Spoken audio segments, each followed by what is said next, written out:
ሰሞኑን በታላቅ ንቅናቄ ሰዎች ማርያምን ሲቃወሟት እየሰማሁኝ ነው።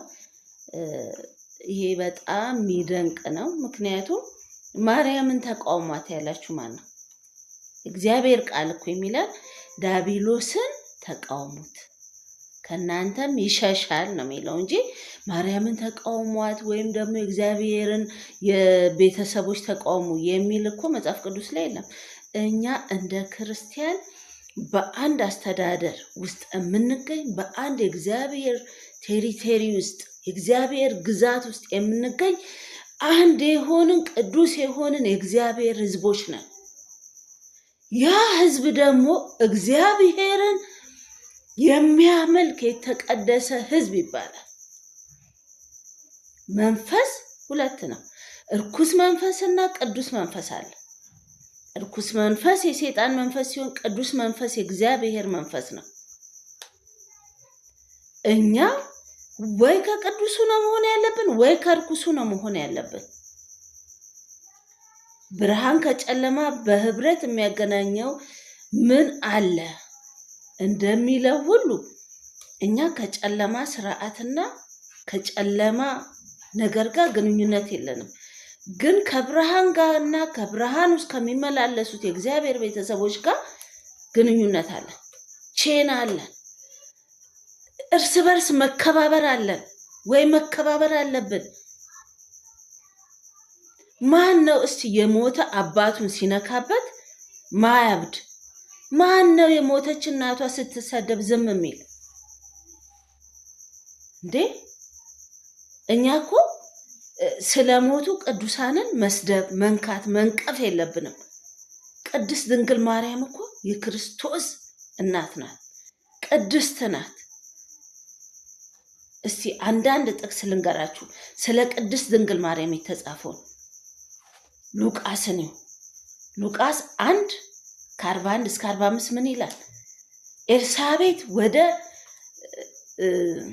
ማርያም ወደ ኤልሳቤት በሄደች ጊዜ የዛን ጊዜ ሐኪም የለ ዶክተር የለ። ማርያም ስንት ወር ይሁናት? 1 ወር ይሁናት? 3 ወር ይሁናት? ማንም አያውቅም። ኤልሳቤትም አታውቅም።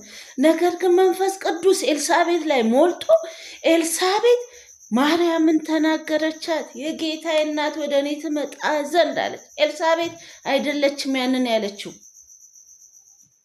ያንን ያለችው ማናት? ያንን ያለው መንፈስ ቅዱስ ነው። ቀጥሉ እዛው ሉቃስ 2:25 እስከ 35 ምን ይላል? አረጋዊው ስምዖን ይላል እኮ መንፈስ ቅዱስ የተሞላበት ሰው ነበር ይለናል። መጨረሻው ቁጥር ላይ ምን አለ? 35 ላይ ዓይኑ ሁሉን ማየቱን ተናገረ፣ በአንቺ ግን በልብሽ ፍላጻ ይገባል አለ። ታዝናለቻ፣ ልጇ ስለሚሞት ስለምታዝን እሱን ነገረ። ቀጥሉ ሉቃስ 2:58 ላይ ምን አለች እሷ? ኢየሱስ የ12 ዓመት ልጅ እያለ አብረው ቤተ መቅደስ ሄደው ሲመለሱ እሱ ጠፍቶ ነበረ።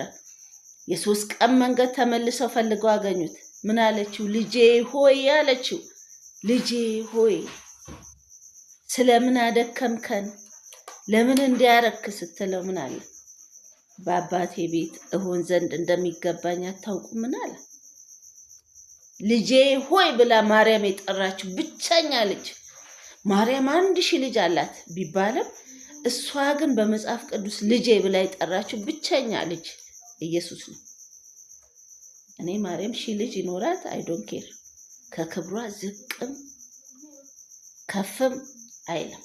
እግዚአብሔር ከሰጣት ክብር አታንስም።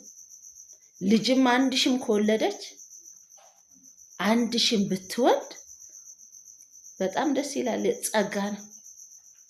ነገር ግን ዓለም ላይ በዚህ ሰዓት ድንግል ማርያምን 1.4 ቢሊዮን ካቶሊካዊ ከ200 ሚሊዮን በላይ ኦርቶዶክሳዊ እናታችን ብሎ ይጠራታል። እናንተ እንዲያውም 4 ልጅ 5 ልጅ አላት ትላላችሁ። ነገር ግን እሷ በቢሊዮን የሚቆጠር ልጅ ነው ያላት። የጌታዬ እናት ለኔም እናቴ ናት ይገርማችኋል። ጳውሎስ ጓደኛው ምን አለ? እስቲ እናትህን ለእኔም እናት የምትሆነዋን ሰላም በልልኝ አለ አይደል እንዴ? የኢየሱስን እናት እኛ የጌታን እናት እኛ ሰላም ብንል ምንድነው ነውሩ? ምንም እኮ ነውር የለው።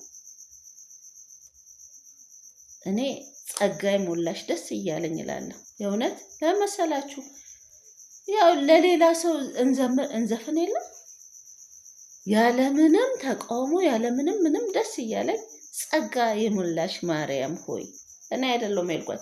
ይህንን ቃል ደግሞ ሊል የሚችል ሰው መንፈስ ቅዱስ ካለ ያደረበት ነው። መንፈስ ቅዱስ ከሌለ ጸጋ የሞላሽ ማርያም ሆይ ማለት አችልም። ይገርመኛል እውነት ማርያም ስለተባለ እንዴት ተባለ? ለምን አይባልም? በደንብ ይባላል።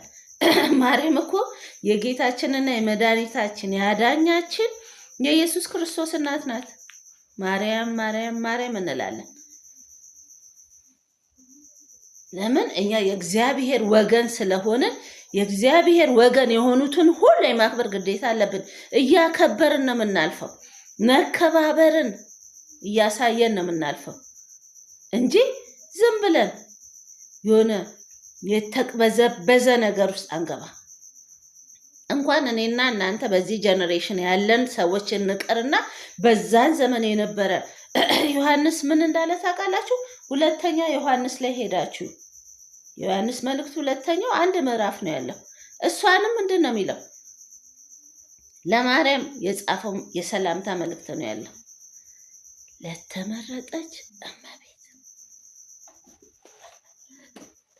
ለተመረጠች እመቤት እኔ አላምንም በእውነት ይሄ ቃል በጣም ነው የሚገዛኝና ለተመረጠች እመቤት ከእኔ ከቀሲስ ከሽማግሌው ብሎ ሰላምታ ይልክላታል። እንግዲህ ከሴቶቹ ላይ የተመረጠች ማን እንደሆነች ታውቃላችሁ? ድንግል ማርያም ናት። እንግሊዘኛው ቃል ምን ይላል? ቱ ዘ ኤሌክትድ ሌዲ ለተመረጠች እመቤት። እንዴ ወድጄ ነው እንዴ ማርያም ምለው? የጌታዬ እናት ስለሆነች ዛሬም ነገም ተነገ ወዲያም ማርያም እላለሁ።